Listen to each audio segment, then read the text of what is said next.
what's significant about this is he wore it versus George Foreman in the Rumble in the Jungle. And that's the mouthpiece he actually had in his mouth during the whole fight. And his voice, all his taunts to George Foreman during the course of that epic battle passed over that mouth guard. I developed my affinity for Muhammad Ali after meeting him. I had met other athletes. I had met Mickey Mantle, I had met Joe DiMaggio. I had gone through the line and they had signed autographs for me.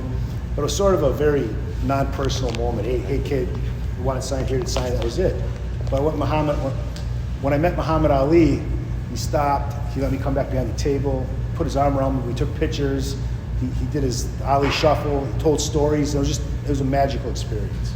The entire time I was putting this collection together, I was strictly a hobbyist.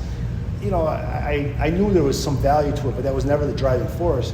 It was my goal to put together the greatest Muhammad Ali collection in the world and to get really good artifacts that represented the very stage of his career, his amateur years, his Golden Glove years, his professional years.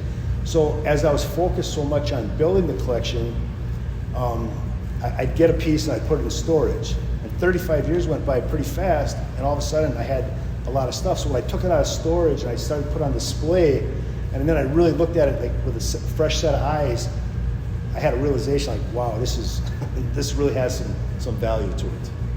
This is a World Heavyweight Championship belt.